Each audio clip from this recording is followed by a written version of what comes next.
Vivo की नई नवेली V29 सीरीज हाथों में आ चुकी है और ये सीरीज इंडिया में सबसे ज्यादा बिकने वाली सीरीज है वीवो की। और ये बिकती है अपने दो रीजन की वजह से। पहला इनका अट्रैक्टिव कैमरा और दूसरा बहुत ही अतरंगी सा डिजाइन, जिसमें हर बार कुछ ना कुछ नया नवेला ट्राई करते रहते हैं। हमने वीवो की V23, V25, V27 सारी सीरीज ट्राई कर रखी हैं, इसलिए हमने बिना लेट किए 29 का भी जुगाड़ कर डाला। तो देखेंगे कि 29 सीरीज में ऐसा क्या नया किया है। मोटे मोटे से बॉक्स देख के ऐसा लग रहा है कि सारी चीजें डाल दी गई होंगी। और दोनों ही वेरिएंट हमारे पास 12GB 256GB के साथ है। दोनों की एक क्विक सी अनबॉक्सिंग करते हैं।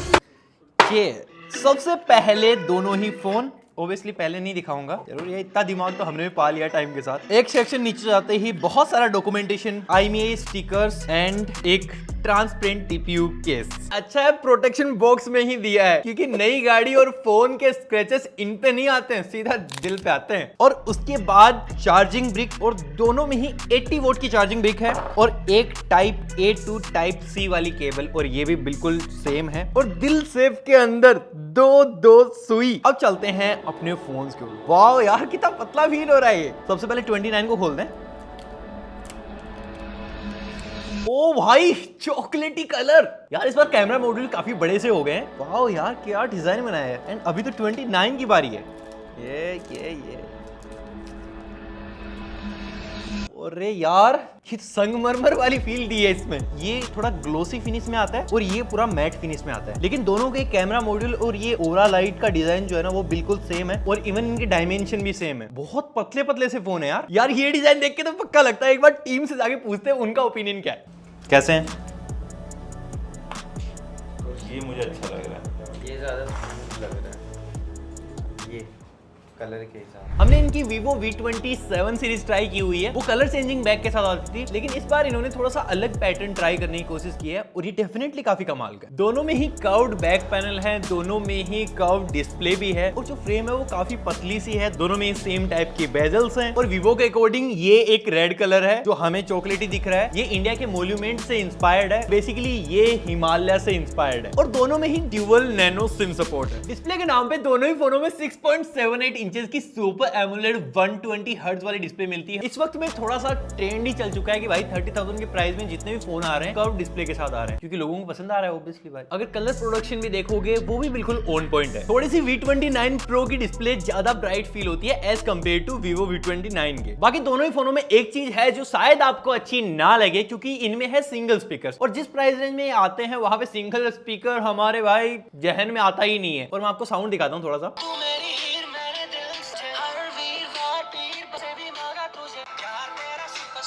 लाउड है, क्लियर भी है, लेकिन यार डबल होते हैं ना तो ऐसे 3D सराउंड साउंड सा आता है, वो इसके अंदर फील नहीं होता है। डेफिनेटली थोड़ा सा प्रीमियम साइड है, लेकिन डबल होते तो उसका मजा कुछ अलग ही होता है। और अब बात करते हैं ताकत की, तो Vivo V27 सीरीज जो आई थी दोनों में ही 4nm के प्रोसेसर थे और दोनों में सेम थे, लेकिन इस बार भाई डिफरेंस क्रिएट कर दिया गया है। 29 के अंदर आपको Snapdragon 778G मिलता है, जो काफी पुराना प्रोसेसर है और ये 6nm पे आता है। वहीं इसके अंदर 4nm वाला मिलता है, MediaTek Dimensity 8200। ये काफी पावरफुल है, नो डाउट। Snapdragon 778G भी अपने टाइम में बहुत ज्यादा फेमस था, बट अभी तो नहीं है ना भाई, पुराना है। दोनों में हमने अलग अलग टाइप के टेस्ट रन करे हैं। अंततः में 29 में आपको देखने को मिलते हैं अराउंड 6 लाख, वहीं ये 8.5 लाख तक चला जाता है। और CPU थ्रोटल में कुछ ऐसा हाल है। बाकी जब आप गेमिंग करने बैठोगे तो आपको स्मूथ पे एक्सट्रीम का ऑप्शन मिल जाता है, BGMI, जो दोनों ही फोनों में। बस 29 Pro में आपको अल्ट्रा HD का सपोर्ट मिलता है और 29 में सिर्फ HDR का। 29 भी काफी स्टेबल परफॉर्मेंस ही दे रहा है, यहाँ पे फ्रेम ड्रॉप्स इतने नहीं है, लेकिन 29 Pro में डेफिनेटली थोड़ा सा ज्यादा बेटर फील हो रहा है। पर ये दोनों ही फोन गेमिंग के लिए नहीं है, बी फ्रैंक, क्योंकि इनको काफी पतला बनाया जाता है, काफी कैमरा सेंट्रिक बनाया जाता है, तो ये उन लोगों के लिए है जो कैमरा और डिजाइन को ज्यादा प्रायोरिटी में रखते हैं। बाकी दोनों ही फोनों में FunTouch OS 13 डाला गया है और इसमें काफी सारी कस्टमाइजेशन आती है। दोनों ही फोन जो है वो Android 13 पे आउट ऑफ द बॉक्स आपको देखने को मिलेंगे, और दोनों ही फोन्स में आपको प्री इंस्टॉल्ड ऐप देखने को मिलते हैं, जैसे कैंडी क्रश वगैरह, और ऐसे बहुत सारे ऐप्स हैं। नेटफ्लिक्स फोन पे, जिनको बहुत सारों को आप डे टू डे लाइफ में यूज करोगे भी, और नहीं करोगे तो अनइंस्टॉल कर देने का, वेरी सिंपल भाई। बाकी दोनों में ही 12 GB की रैम है, तो मल्टीटास्किंग आप कितने भी भर भर के कर लो भाई, ये नहीं थकने वाले, आप ही थकोगे। यहाँ पे UFS 2.2 बेस्ड स्टोरेज मिलती है LPDDR4X बेस्ड रैम के साथ Vivo V29 में, और वहीं 29 Pro अपने साथ LPDDR5 और UFS 3.2 बेस स्टोरेज को लेके आता है, which is kind of latest और बहुत ही ज्यादा अच्छी परफॉर्मेंस आप एक्सपेक्ट कर सकते हो। और अब उसके बाद चलते हैं Vivo की मेन रेसिपी, इनके कैमरास के ऊपर। तो दोनों ही फोन अपने साथ ट्रिपल कैमरास को लेके आते हैं और दोनों ही फोनों में एक एक फ्लैश लाइट है और दोनों में ही एक एक ओरा लाइट भी है और दोनों में ही प्राइमरी सेंसर बिल्कुल सेम है 50 मेगापिक्सल विद OIS। लेकिन 29 के अंदर 8 मेगापिक्सल का अल्ट्रा वाइड है और 2 मेगापिक्सल का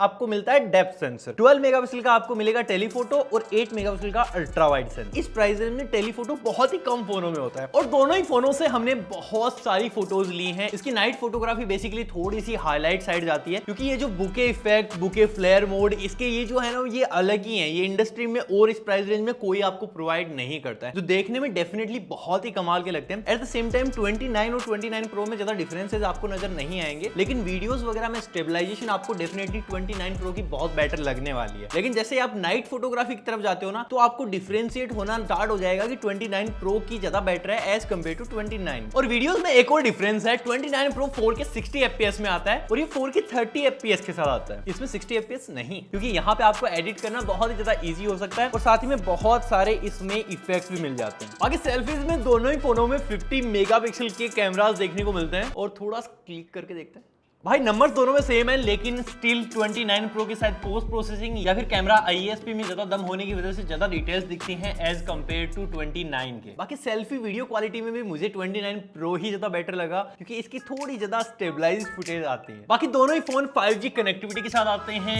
ये वाला आपको ब्लूटूथ वर्जन 5.3 के साथ देखने को मिलेगा और वहीं 29 जो है वो आपको ब्लूटूथ वर्जन 5.2 के साथ देखने को मिलेगा। और प्राइवेसी के लिए दोनों में ही फिंगरप्रिंट है, दोनों में ही फेस अनलॉक है, पोजिशनिंग दोनों की ही थोड़ी सी अटपटी है, अगर थोड़ा सा ऊपर दे दिया तो अंगूठे को कष्ट नहीं होता भाई, बट स्टिल आदत पड़ जाती है, कोई बड़ी चीज नहीं है। बाकी बैटरी डिपार्टमेंट में दोनों ही सेम है, 4600 mAh की बैटरी और दोनों में ही 80 वोट की फास्ट चार्जिंग और दोनों को ही हमने टेस्ट करा है, आराम से एक दिन आपका निकल जाएगा। तो अगर कंक्लूजन की बात करें, दोनों ही कैमरा सेंट्रिक स्मार्टफोन है, तो ऐसे कस्टमर्स जो एक्चुअली रात दिन सेल्फीज क्लिक करते हैं, दूसरों की फोटोज क्लिक करते हैं, तो उनके लिए ये कमाल की चीजें हो सकती हैं। साथ ही में बहुत ही ज्यादा स्लीक डिजाइन है इनका, जिनकी वजह से अट्रैक्टिव भी दिखते हैं और दोनों का ही अलग फॉर्म फैक्टर है, तो आप अपने हिसाब से डिसाइड कर सकते हो। मुझे ज्यादा वैल्यू फॉर मनी V29 लगा, लेकिन अगर आप 29 प्रो के साथ जाते हो, आपको 4-5 हजार 7,000 रुपए का इतना डिफरेंस नहीं मालूम होता, तो 29 प्रो को भी सिलेक्ट कर लेने का ये भी मस्त चीज है। बाकी आप इनको ऑफलाइन मार्केट से कंसीडर करना, क्योंकि वीवो के जितने भी ऑफलाइन स्टोर हैं वहां पे आपको डिस्काउंट ज्यादा मिलता है एज कंपेयर टू ऑनलाइन के। तो बस भाई की राय है, थोड़ा सा कंसीडर करके जाओगे तो आपको वहां से एकदम डिस्काउंट मिलने वाला है। बाकी वीडियो यहीं पे खत्म हो जाती है। आपका इससे रिलेटेड कोई भी क्वेश्चन है नीचे लिख के पूछो, आप बस मेहनत से लाइक से सब्सक्राइब करो। मैं मिलता हूं आपसे अगले वाले वीडियो में, तब तक के लिए